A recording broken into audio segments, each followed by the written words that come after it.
Okay, so many of you asked for this, so let's do this.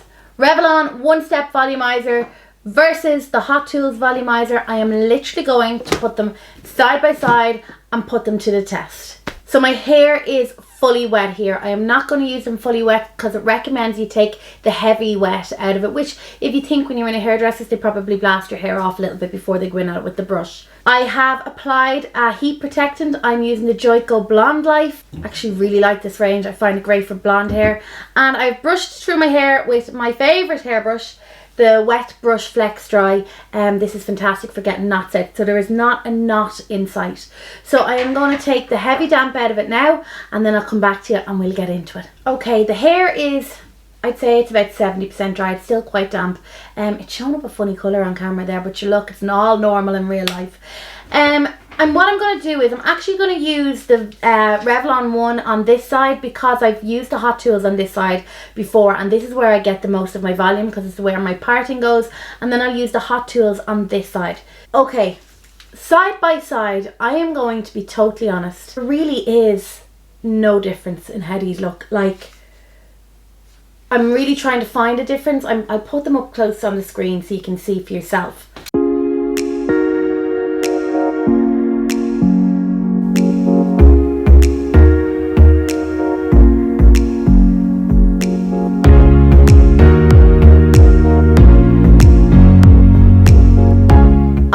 Scrutinize these, and just from looking at them I cannot tell the difference. Obviously this is pink, like the colours are the difference, but I mean if I look at the bristles, they look like they're done the exact same way, like the exact same way, even down to how the top is and how the on off button is on the bottom. Weight wise, I think they feel quite similar weight wise.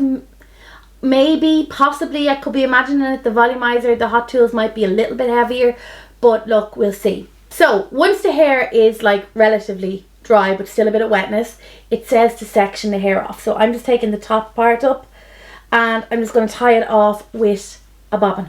I'm going to kind of give a tutorial on this as I'm comparing, but when you're using it, it is literally about grabbing the hair and turning it and grabbing it back up and pulling it down to get that smoothness. It is really important that you have a heat protectant spray in your hair because these are quite hot. On both tools there is 3 settings. So you have got number 2 setting is for the thickest hair, number 1 setting they say is for finer hair, and then you have a cool blast. I was told after I'd done my hair to go through with a cool blast just to close everything off. This is all my natural hair. I normally wear extensions, but at the moment it's all natural hair, but I've quite a lot of it, so I'm going to go in with the number 2 setting on both. So let's just get at it. Okay, so when I am using this, I find that you're best off just working on the one section and keep going at that section until you're done and work your way around the head that way. So when I'm working on a section, I am basically just moving the brush up and down. I don't release the hair, and every so often I'll just hold it up at the root to get that little bit of a volume blast. Now here's the thing, when looking back on this video, I realised that the Hot Tools gave you that volume a little bit quicker than the Revlon. I did have to go back in with the Revlon once or twice to get the same type of volume as the Hot Tools. But really, like, if you don't mind doing that, that's not a massive issue. It's just I would say the Hot Tools would be a little bit more of a time saver. Okay, I have the bottom part done. I'm struggling to tell the difference, to be totally honest. I do feel that the mechanics on this so far are a little bit slicker, and if I'm kind of possibly nitpicking, I think the brush has a bit of a better grip on it. But like, let's try the top and we'll see how we go from there. So when working the top part of your hair, this is where you really want to give lots of attention because this is where you're going to get a lot of volume. I work on that front bit quite a bit, but again, I found when I looked back on the video when I was editing, I probably did need to work with the Revlon a little bit more to get the volume that I get a little bit faster with the Hot Tools. Might not be a massive issue for people, but it is worth noting. Okay, all done. Finish wise, I think you're going to get more or less the exact same finish off them, but there are differences. When I was doing the top layer of the hair, I noticed 2 things. This gets an awful lot hotter, I feel, than this. I thought this was quite hot, but this gets very, very hot. So that is just something to keep in mind. If you are using this, do not use it without a heat protectant spray. Also, I feel that this brush just has there's a little bit more grip to it. I found that this, I don't know why, like really they're the same thing, but I just found that this moved a little bit better in my hand than this one. I felt that the brush just kept slipping, the hair slipped out of this a few times, whereas it doesn't with this. However, in saying that, it's the difference between Cadbury's and Galaxy really, isn't it? It's a preference. My preference would lean towards this, but if I only had this, I would be equally as happy with it.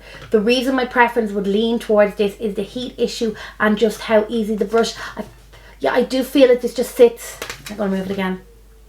Yeah, I feel that the Hot Tools sits a little bit better on my hand. I do feel that both of them are equally as heavy. You can see my arms are getting quite tired there. Yeah, this has the preference for me because I know this side has gone a tiny bit flat here.